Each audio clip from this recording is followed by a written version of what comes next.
Deep in the Himalayas, on the western edge of the Tibetan plateau, lies Ladakh, one of the highest and driest inhabited regions on Earth. Scorched by the sun in summer, frozen solid for 8 months of winter, this is a place that might seem incapable of sustaining human life.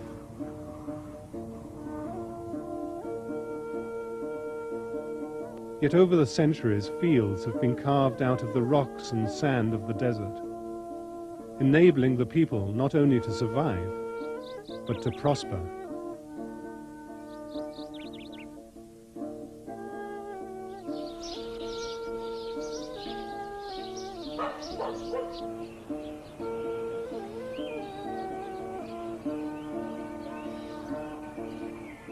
But the face of Ladakh is changing.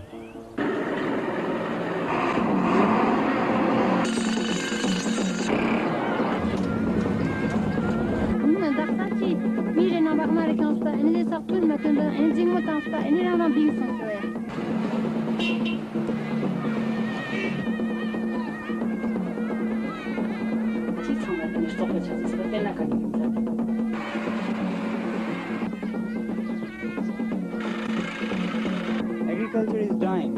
Most people are coming out of agriculture.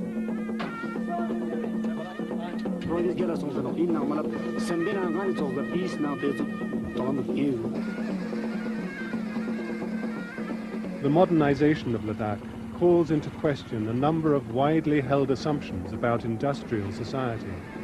In fact, it challenges us to reassess the whole notion of progress.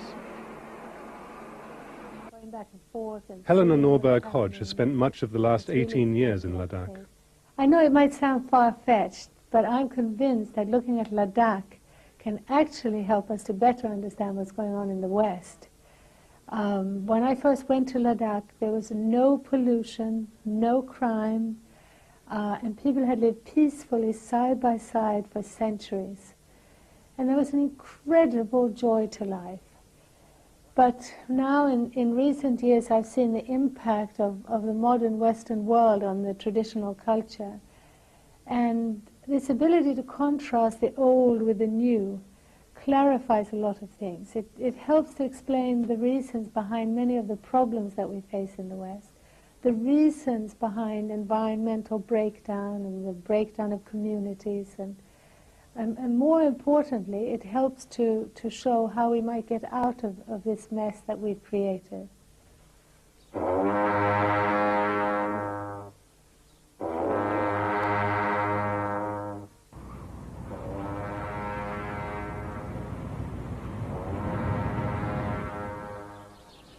An independent kingdom until the mid-1800s, Ladakh is today part of the Indian state of Jammu and Kashmir.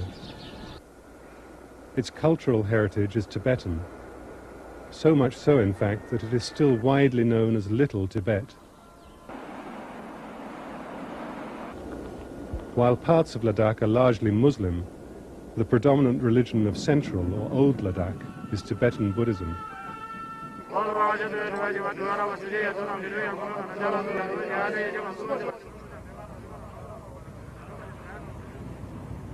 In area, Ladakh is almost the same size as England, but supports a population of only 130,000, the vast majority of whom live as farmers in small villages.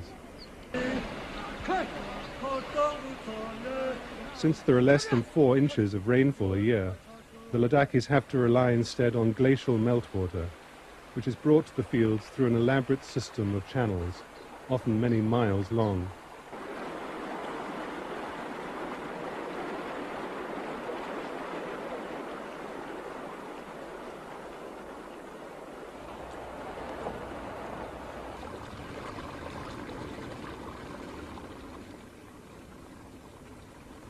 Cultural traditions have limited population growth and help to ensure that the natural carrying capacity of the land is not exceeded.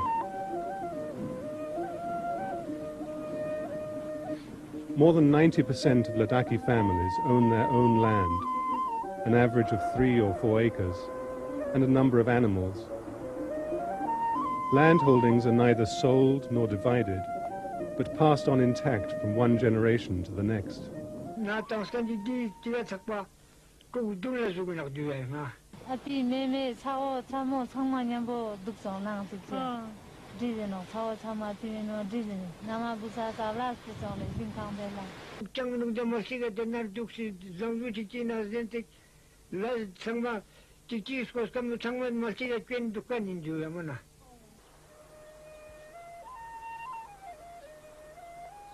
Villages lie between 10 and 14,000 feet. At this altitude, the growing season is extremely short. Nonetheless, local varieties of wheat and barley produce plentiful yields year after year. Each family also keeps a small vegetable garden, and at lower elevations there are orchards of apple and apricot trees.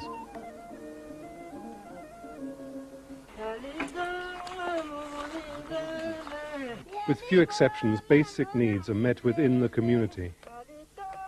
Houses are made from the resources of the immediate environment: stone for the foundations and ground floor, and sun-dried bricks made of mud and straw.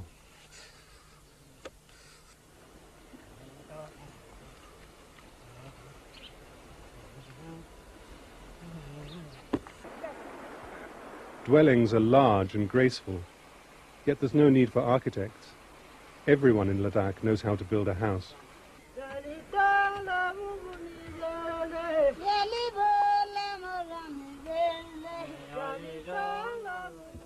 Self-reliance is based on skills which are finely tuned to the local environment.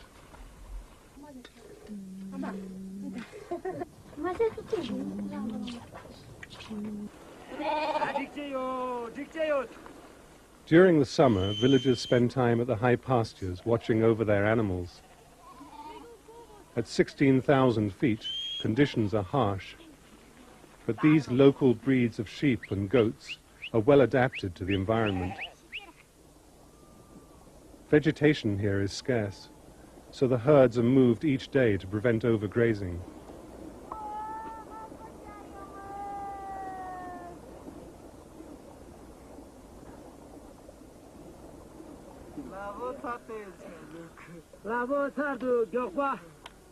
This is an almost timeless life.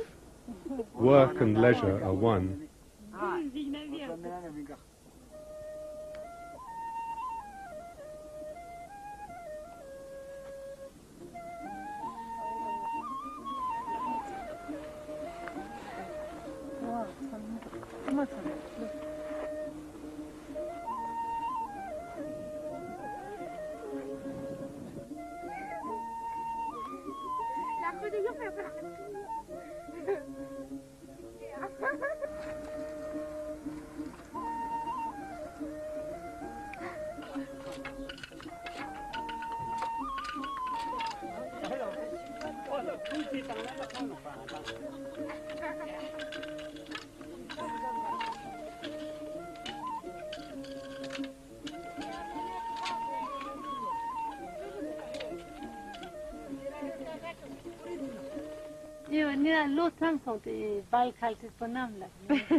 Over the generations, the Ladakhis have learned to make the most of the resources around them. Weaving.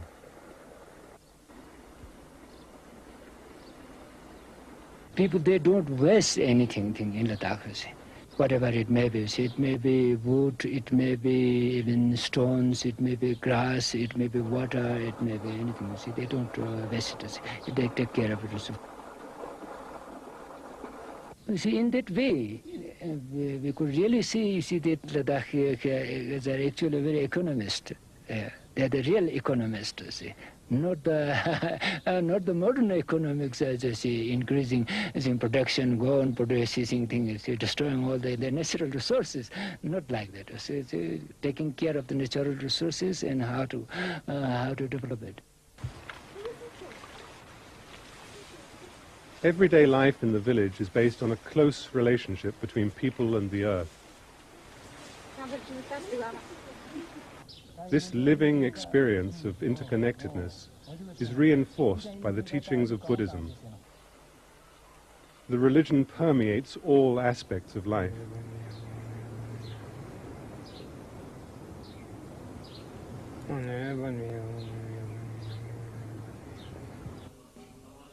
Almost every village has its own monastery.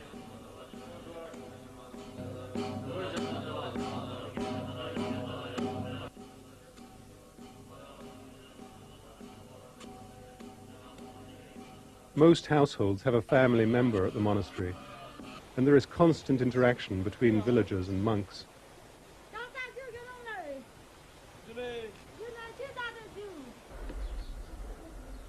Within each house, there is a private chapel.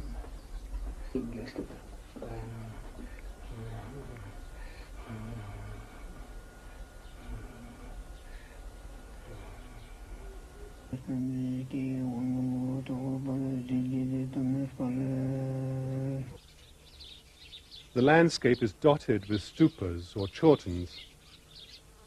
These monuments represent the essence of Buddhist philosophy, the interdependence of everything in the universe. At the top of the stupa, a crescent moon cradles the sun, symbolizing the oneness of all life. Even the sun and moon, which seem so far apart, are inextricably interrelated. Tashi Rabkes is a poet, philosopher, and Ladakh's leading Buddhist scholar.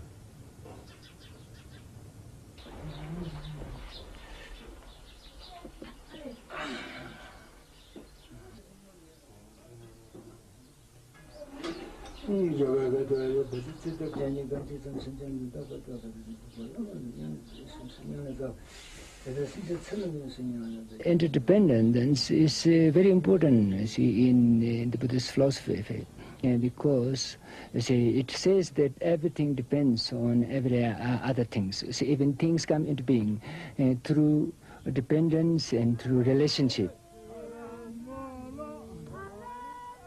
See, the animals are depending on plants, and plants in turn depending on soil, water, air, the basic elements. See. And human beings depending on animals and plants and other things. So all are interrelated and interconnected. Agricultural work is founded in cooperation. Labor, animal power, and farm implements are routinely shared.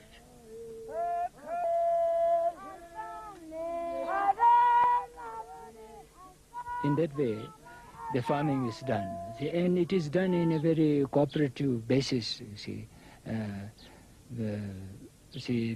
will go to the neighboring families, that some people should come to help us. So they will come, and in return, this family who does the job has also, so some of the members of that family have to take part in.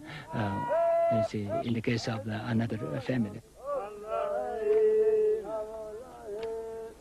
No money is paid, no cash or nothing. Only now, food is served.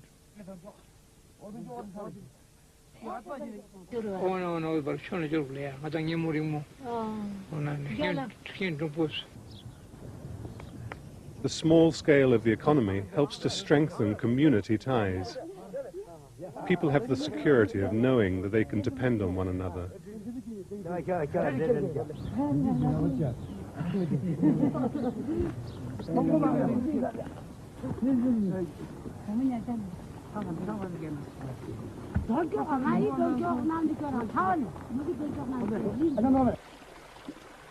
The spirit of mutual support is especially evident in the distribution of water. Over the centuries, a system of sharing has been developed, which determines when each household can divert the main channel to its fields.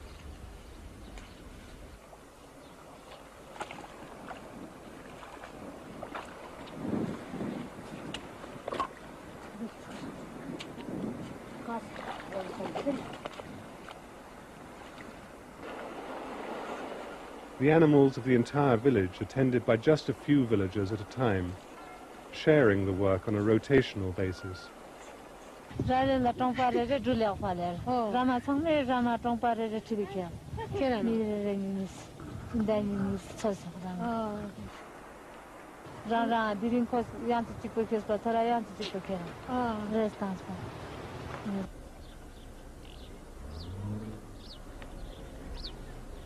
Ladakhi families support each other in a more formalized way as well, through an institution called the Paspun.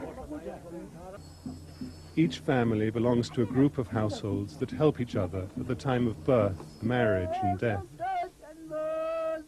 Occasions like these bring together large numbers of villagers, and they all have to be provided for.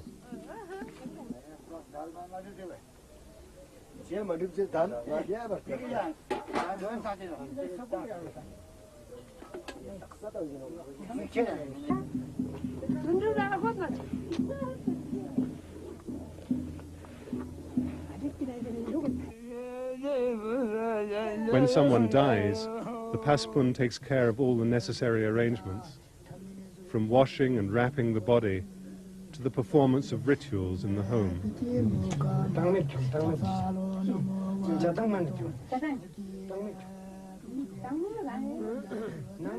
Their work helps to lighten the burden on the family and to give people a sense of belonging to something larger than themselves.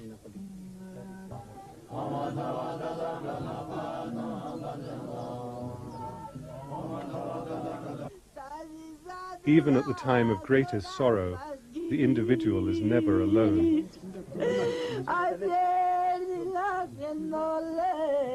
Death is very quite natural. When there is birth, there is death.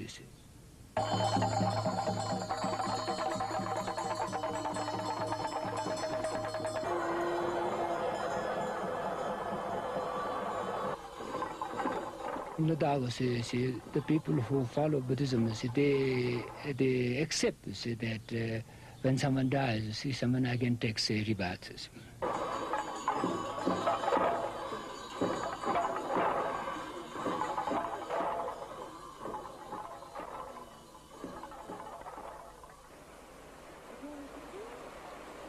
While most work within the village is undertaken at family level, some larger projects, like the rebuilding of irrigation canals or major pathways, involve the community as a whole. In communities of this scale, people know that helping others is in their own interest.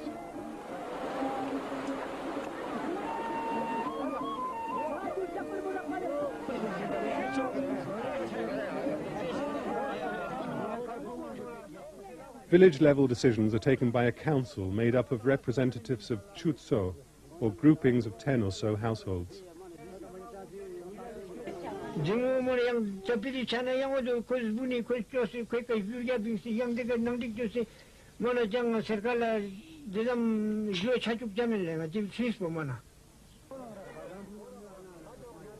Although most of the formal decisions are taken by men, women in Ladakh enjoy a remarkably high position.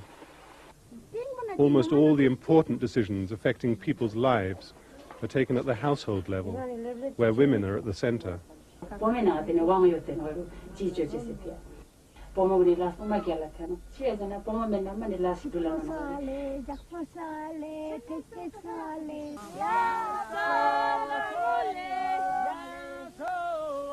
Harvesting involves the... Hello, I'm David Suzuki, and this is The Nature of Things. Tonight, we examine the price of progress. Ladakh, high in the Himalayas, has gone from tranquility to hustle, and from self-sufficiency to dependency in just 2 decades.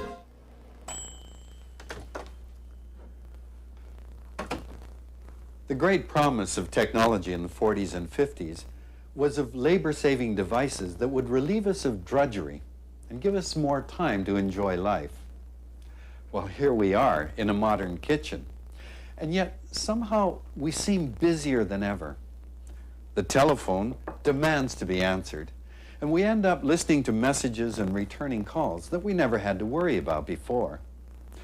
Sure, we can whip up a meal, but we often end up eating alone or bolting it down.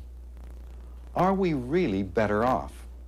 It's a question that demands to be answered as we examine the impact of our notions of progress on the people of Ladakh, deep in the Himalayan mountains.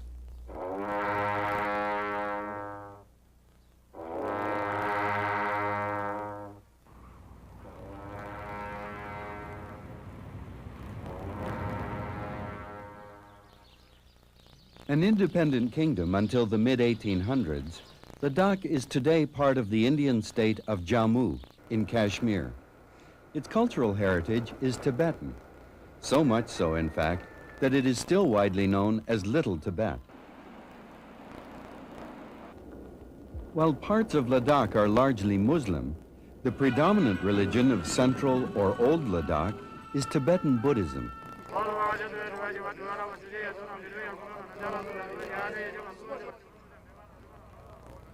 In area, Ladakh is almost the same size as England, but supports a population of only 130,000, the vast majority of whom live as farmers in small villages.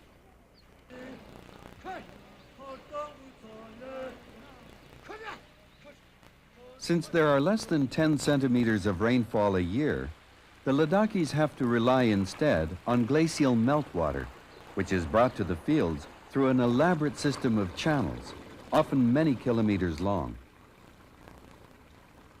Cultural traditions have limited population growth and help to ensure that the natural carrying capacity of the land is not exceeded. More than 90% of Ladakhi families own their own land, an average of 1.5 to 2 hectares, and a number of animals. Land holdings are neither sold nor divided, but passed on intact from one generation to the next.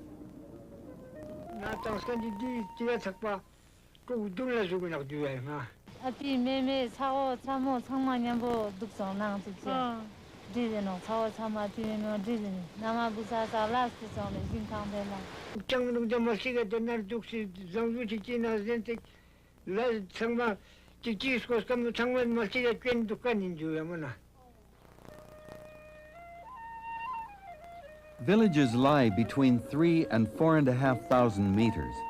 At this altitude, the growing season is extremely short. Nonetheless, the local varieties of wheat and barley produce plentiful yields year after year. Each family also keeps a small vegetable garden, and at lower elevations, there are orchards of apple and apricot trees.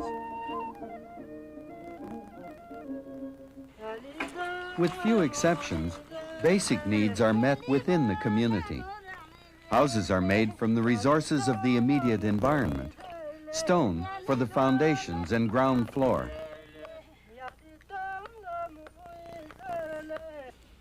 And sun-dried bricks made of mud and straw.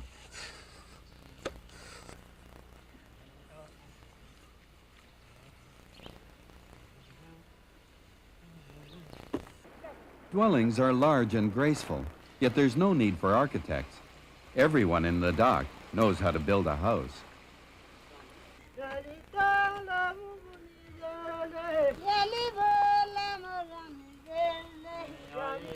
Self-reliance is based on skills which are finely tuned in the local environment.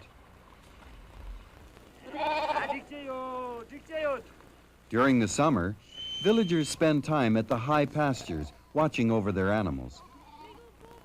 At over 5 kilometers, conditions are harsh, but these local breeds of sheep and goats are well adapted to the environment.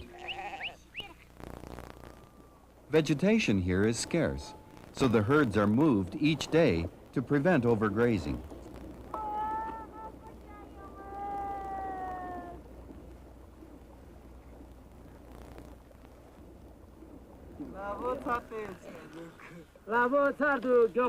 This is an almost timeless life. Work and leisure are one. Over the generations, the Ladakhis have learned to make the most of the resources around them. Almost everything that grows wild is gathered and put to use for fodder, food, or medicine, fence making, or basket weaving.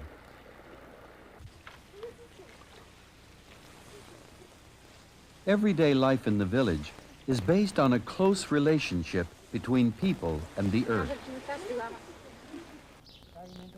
This living experience of interconnectedness is reinforced by the teachings of Buddhism. The religion permeates all aspects of life.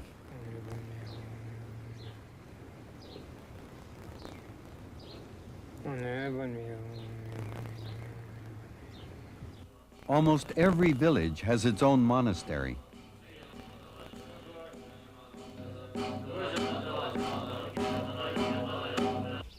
The landscape is dotted with stupas or chortens. These monuments represent the essence of Buddhist philosophy, the interdependence of everything in the universe. At the top of the stupa, a crescent moon cradles the sun, symbolizing the oneness of all life. Even the sun and moon, which seem so far apart, are inextricably interrelated. Tashi Rapkas is a poet, philosopher, and Ladakh's leading Buddhist scholar.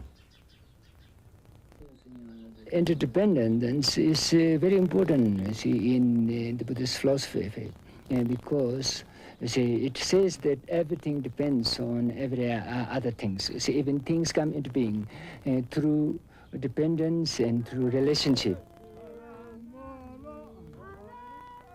See, the animals are depending on plants, and plants in turn depending on soil, water, air, the basic elements. See. And human beings depending on animals and plants and other things. So all are interrelated and interconnected. Agricultural work is founded in cooperation. Labor, animal power, and farm implements are routinely shared.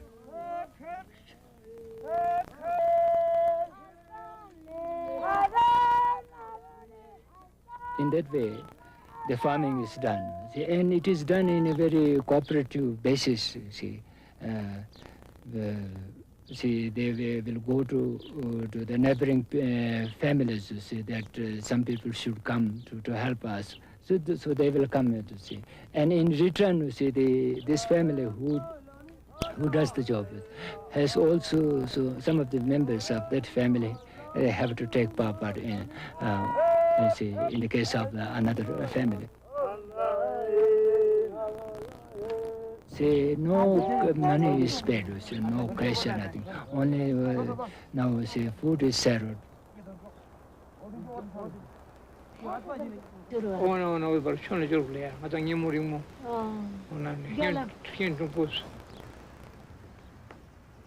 The small scale of the economy helps to strengthen community ties. People have the security of knowing they can depend on one another.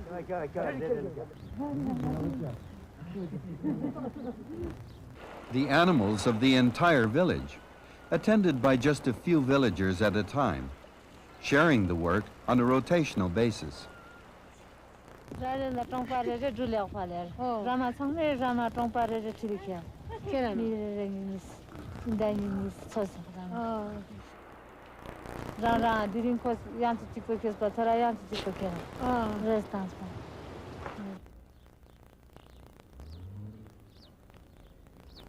Ladakhi families support each other in a more formalized way as well, through an institution called the Paspoon. Each family belongs to a group of households that help each other at the time of birth, marriage, and death. Occasions like these bring together large numbers of villagers, and they all have to be provided for.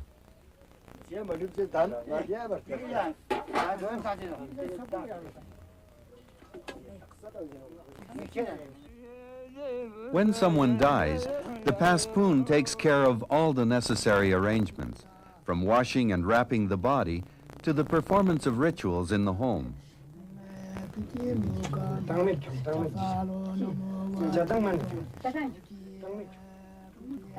Their work helps to lighten the burden on the family and to give people a sense of belonging to something larger than themselves.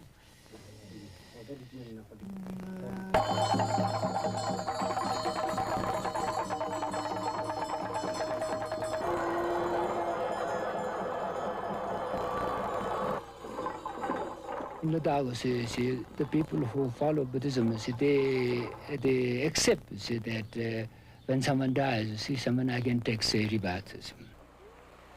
While most work within the village is undertaken at the family level, some larger projects, like the rebuilding of irrigation canals or major pathways, involve the community as a whole. In communities of this scale, people know that helping others is in their own interest.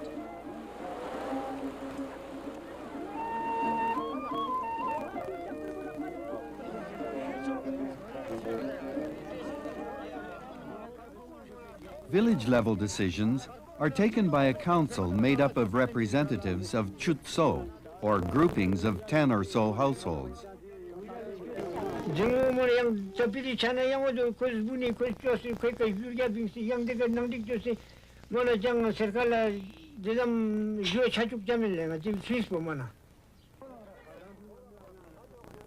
Although most of the formal decisions are taken by men, Women in Ladakh enjoy a remarkably high position. Almost all the important decisions affecting people's lives are taken at the household level, where women are at the center.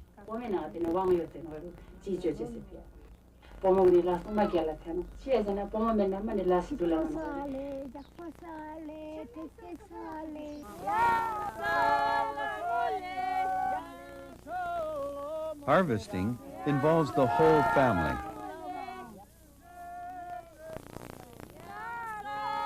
Neighbors and friends also join in as part of a time-tested system of reciprocity. In fact, harvests are often staggered so that several families, even from different villages, can work together.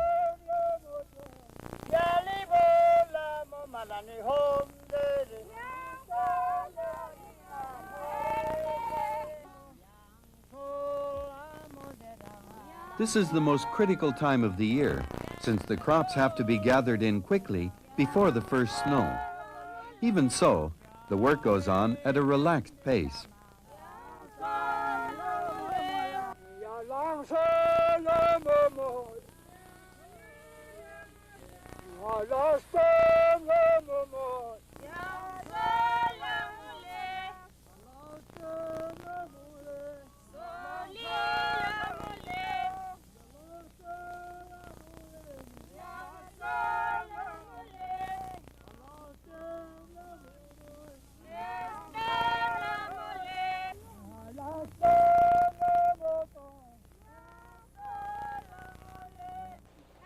Agriculture in Ladakh is based on human and animal power and handmade tools.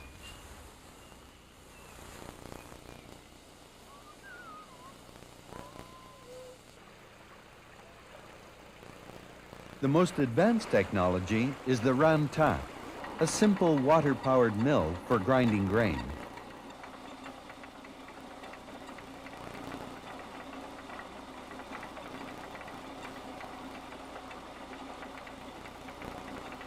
Yet in the 4 months between the spring and autumn frost, the Ladakhis managed to produce more than enough food for the entire year.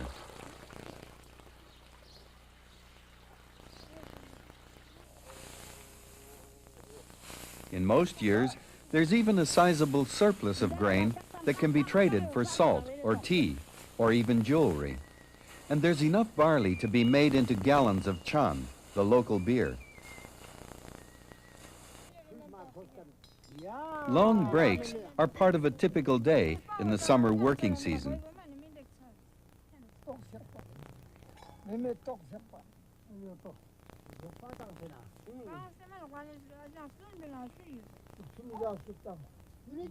With the harvest over, hardly a week goes by without a party, singing, dancing, and music that involve the whole community.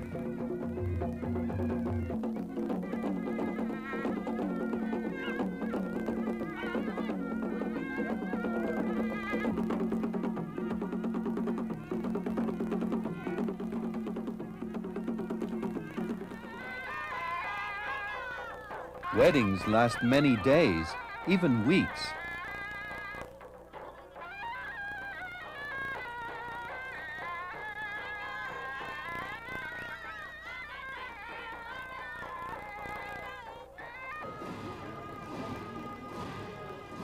Even religious events take on a festive air, particularly the annual cham dances, which are held at the bigger monasteries.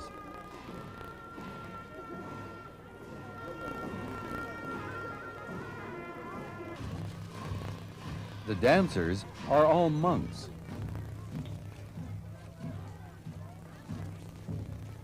The dances they perform are dramatic enactments of Buddhist philosophy.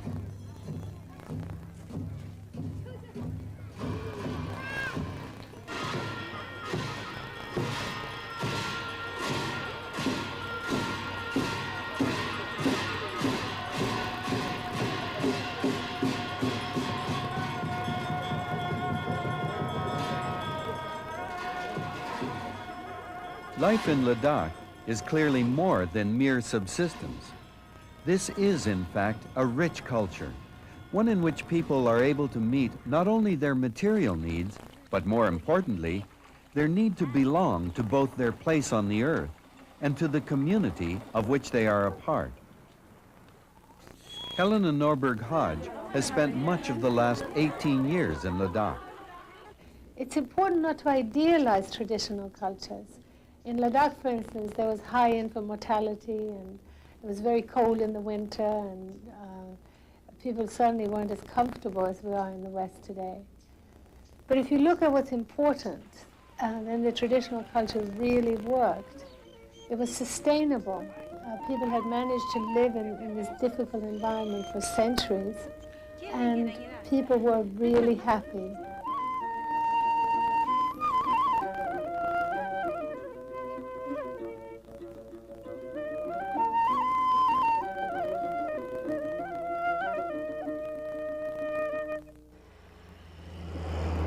In the last 2 decades, Ladakh has been increasingly exposed to modern influences. Roads now link the regions to the Indian plains, bringing the Ladakhis not only material goods, but Western notions of progress. In the capital, Leh, a range of consumer goods is now available, and for many Ladakhis, life is becoming less physically demanding. However, modernization is undermining the very foundations of the traditional culture and giving rise to an all too familiar pattern of potentially devastating environmental and social problems. With this phenomena, the whole value system is crumbling. All the values are dwindling, and it has become very difficult for the people to keep to the ancient values. Leh is now growing exponentially as the new economy encourages people to leave the land in pursuit of paid employment. Housing colonies sprawl into the desert, unconnected to the resources around them.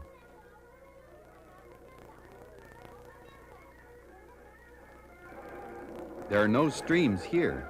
Residents have to depend instead on deliveries by government trucks.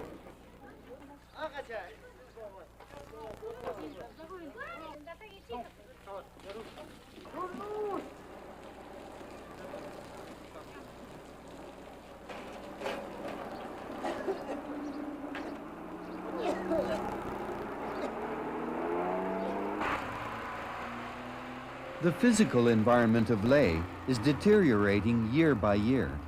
The thin air is being choked by the diesel fumes of trucks and buses that now pour into the capital every day.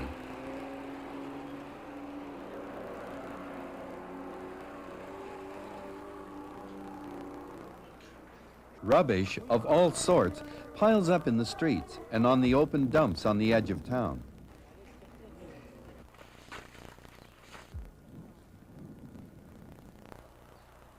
In the traditional village, rubbish is unknown. Everything comes from the earth and goes back to the earth. Even human waste is composted and used as fertilizer on the fields. In Leh, sanitary facilities are almost non-existent. The few flush systems that exist not only put a strain on scarce water supplies, but tend to be poorly constructed. Leaking septic tanks are becoming a major source of contamination.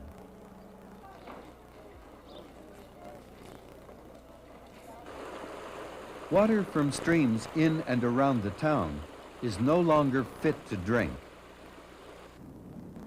In the past, Leh was at the hub of a self-reliant economy. Its essential needs were met from relatively nearby.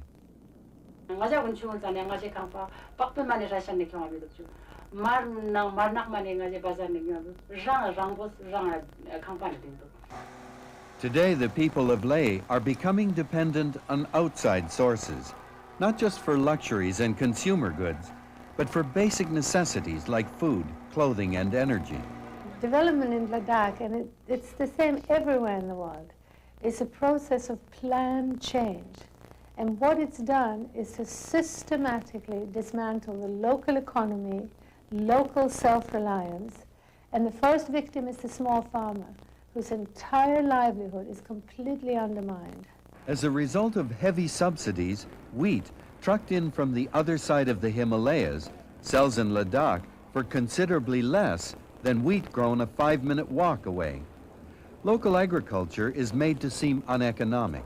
There is little incentive to continue farming.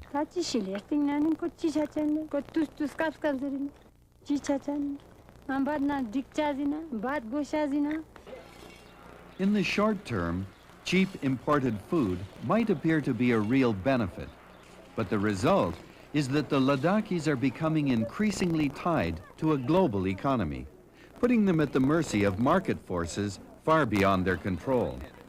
In the traditional economy, a kilo of barley is a kilo of barley.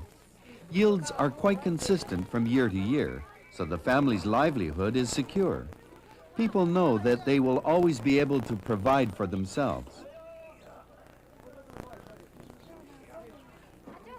The situation in the money economy of Leh is very different. A kilo of barley might cost 3 rupees one year and 6 rupees the next. Moreover, supplies of imported goods are far from reliable.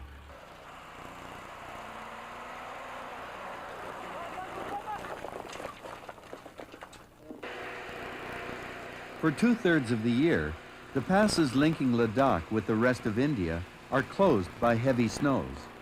Stockpiles built up over the summer are often depleted before the end of winter.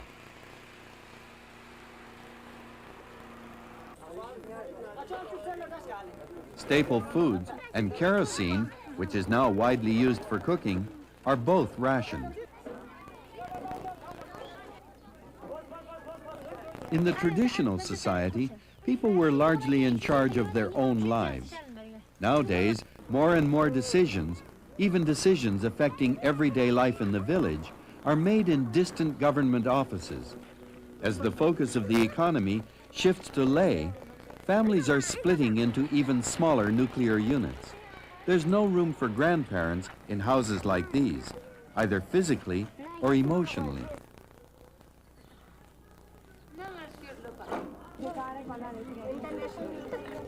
In the new money economy, traditions of cooperation have lost their meaning and are fast disappearing. In the past, we were very much dependent on each other. We really used to have some feeling for each other because we were dependent. I was worried that when I have some problem, my brother would help. And now, when the people have money, even for among ourselves, we don't depend on it, you know. If we need something, we say, go and get from the market. The whole relationship has become very superficial. If there is some strain, some strain and stress, then this relationship doesn't hold. Even in the villages, the old system of shared work is breaking down. Mutual support is giving way to more individualized concerns based largely on money.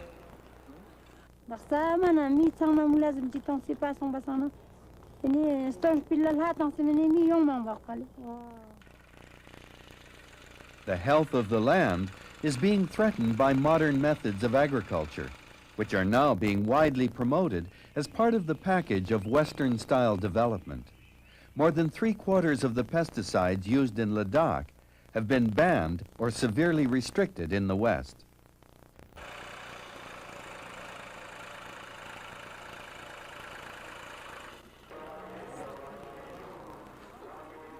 Paradoxically, the process of modernization is also robbing the Ladakhis of time. Traditionally, people in Ladakh had a lot of time for enjoying themselves. They worked at a very relaxed pace, even though the technologies that they had were very slow.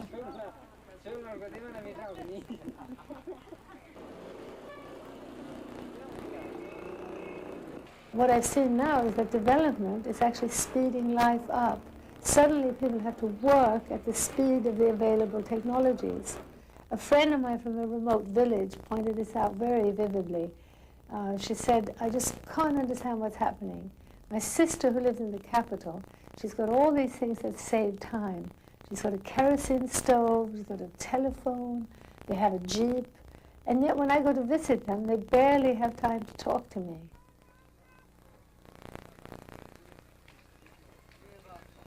Why is it that the Ladakhis allow their way of life to be so degraded? Helena Norberg Hodge believes that it has to do with the psychological pressure to modernize. In one of my first years in Ladakh, I was in this incredibly beautiful village. All the houses were 3 stories high and painted white, and I was just amazed. So out of curiosity, I asked a young man from that village to show me the poorest house. And he thought for a bit, and then he said, "We don't have any poor houses." The same person I heard 8 years later saying to a tourist, "Oh, if you could only help us Ladakhis, we're so poor." And what had happened was that in the intervening 8 years, he'd been bombarded with all these one-dimensional images of life in the West. He'd seen people with fast cars, looking as though they never worked, and with lots of money. And suddenly, by comparison, his culture seemed backward and primitive and poor. Films, and more recently television, have served to reinforce the notion that West is best by purveying images of glamour, luxury, and endless leisure with machines to take the place of human labor. Moreover, they generally present polarized images of sexual roles. The women tend to be passive and concerned mainly with appearances, while the men are aggressive and macho and glorify violence. In the long term, one of the most serious threats to the culture and local economy comes from education. Generally, schools are considered to be among the unqualified benefits of development. But what's happening in Ladakh calls into question what we really mean by education. In the traditional culture, children learn from experience. They learn how to grow food, how to build houses, how to make clothes, and they learn about the values which have supported the Ladakhi way of life over the centuries.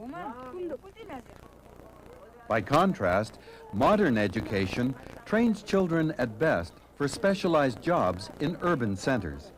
But these jobs are scarce. Increasingly, education is training people to be unemployed. In Ladakhi schools today, children learn nothing about their own culture or about local resources. Instead, they follow a curriculum based on the Western industrial model. Even the language is foreign. I appreciate the poetry of Wordsworth. If a child here is taught, he or she is taught in Urdu, a language totally alien to Ladakhis. Their parents wouldn't speak a word of in the villages. More unbelievable is that after these 8 years, you have to go to English abruptly as a medium of instruction, School books extol the virtue of Western-style development. This English reader contains an example of a letter which a child in India might write to a pen pal in Japan. Engineers are building a large number of dams so that our farmers can bring many millions of acres of land under cultivation. The school books teach them, for example, how to make tea. And they can easily produce that back in their answer books. You see, first boil the water, then put the tea leaves and put the milk and things. But they can only write that on paper. They cannot make tea. And then after 2 years of this English, you have to face the main examination, that is the passport to jobs or further studies. And students fail here in their hundreds. About 90%, 95% fail. When they fail, they are really in trouble, you see. They cannot go back to the traditional life and start doing farming and other things because they are so confused, they don't know anything because they've been kept away. And they are rejected by the modern sectors. So they belong to none of these, you see. They are rejected by the modern, they are cut off from the traditional. Your sensory Ashok. One of the effect of modern education is so that it makes people very aggressive. And one of the strange things is, you see, that in the newspapers and in the media, you see, people are always using the words fight. You have to fight this and you have to fight that. The fighting is not a good thing. You see. Why you fight? You see? Why isn't there any other way, you see, to solve the problem? You see? With the children off at school, life on the farm becomes harder for the rest of the family, especially for women.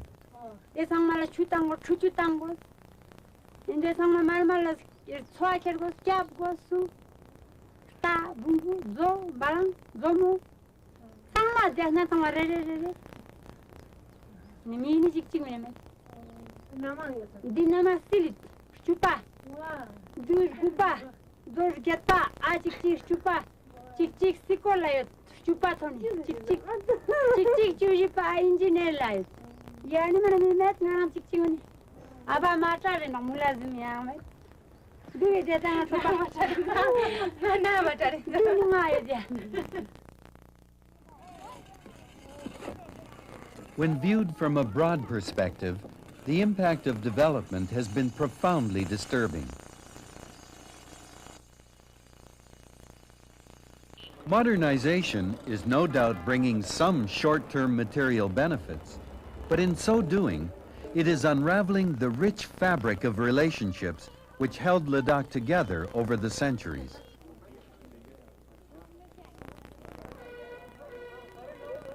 It is polluting the environment, breaking down community, and eroding personal identity.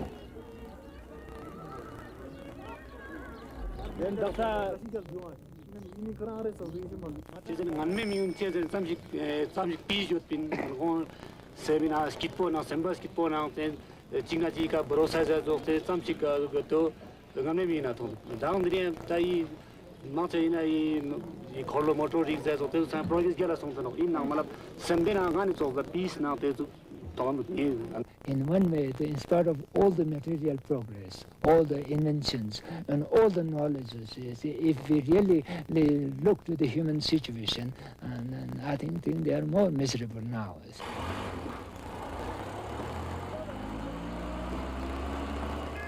We tend to think of development as something that is just going on in the so-called third world.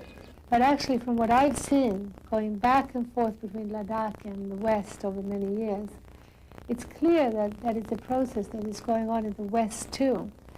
It's just that here we call it progress and treat it like some sort of evolutionary force beyond our control.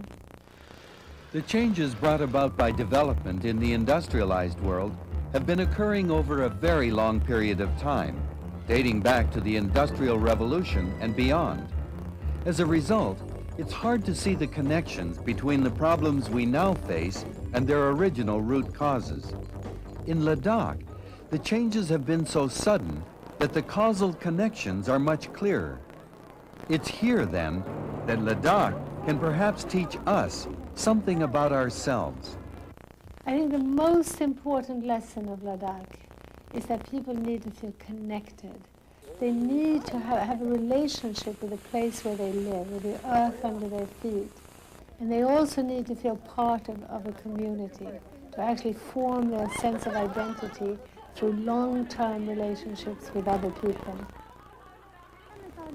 In the old culture, these relationships are made possible by the scale of everyday life.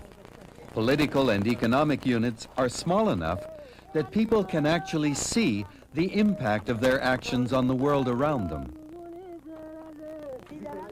What's more, they're able to be directly involved in making decisions that affect their lives. In the traditional village, the individual is part of a web of supportive relationships, from the extended family to groups of neighboring households to the paspoon to the village. This is human scale. As the scale of life grows, community ties are weakened and competition increases. In the industrialized world, the scale is now so big that within today's anonymous cities and sprawling suburbs, the actions of the individual can easily appear to have no connection whatever with the welfare of the population as a whole. and yet the scale continues to grow. One thing we should be learning from Ladakh is the value and the importance of the local economy, the local community. But around the world, the trend is in exactly the opposite direction. Everywhere the push is towards larger markets, larger scale, and the globalization or the internationalization of the economy is making it impossible for the small shopkeeper and the small farmer to compete. So just like in Ladakh, where farmers can't compete with subsidized wheat that's been brought in over the Himalayas on roads that are themselves subsidized, in the same way, the small shopkeeper and the small farmer everywhere in the world can't compete with things that have been mass-produced on a large scale. The example of Ladakh forces us to reassess what we mean by wealth. In the traditional way of life, there are almost no monetary transactions, so conventional economists would rank these people among the poorest of the poor. As a consequence, moving from a house like this to one like this is considered an unequivocal improvement. Someone in this house will be making a cash income, and even if it's only a few dollars a day, that's seen as good for the economy, and therefore better than what they had before. Economic accounting in the West is no less absurd. According to the narrow way we measure growth, our national balance sheets are healthier if we buy vegetables, for instance, that have been grown thousands of miles away and trucked across the country than if we buy them from a nearby farm. All the broader long-term costs, from the subsidizing of transport infrastructures to the impact on the environment, are completely ignored. One thing that I see very remarkable in Ladakh is that anything they do, they rate it, they weigh it in terms of what it will be for generations, what it will be for their children and grandchildren. We have a common phrase like, how it will be for our tatugu, means how it will be for our precious children. I see this distinction between cleverness and wisdom. Cleverness is when you are very sharp in your head and you can make wonders out of it. But then wisdom is beyond that. This wisdom of seeing what is useful and what is harmful for your future, irrespective of how advantageous it is for you right now. This is a difference, I think, from the rest of the world, and this is something that Ladakh can contribute to others. As compared to the modern time, see, the people in the past, they were very happy, you see. They were very close to the reality, you see, the basic truth. If Ladakh teaches us anything, the lesson is that we need to move towards a more ecological, community-based way of life.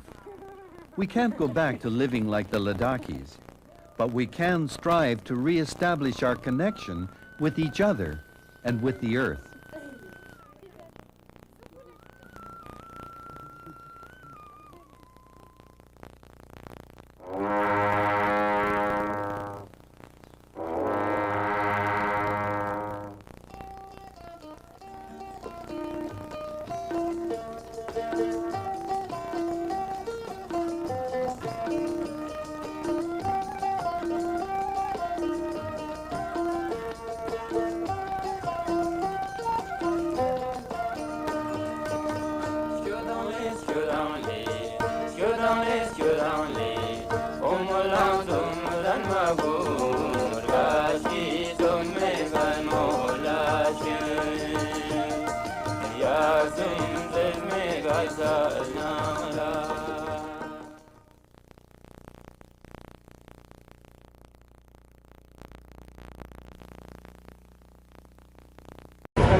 Girly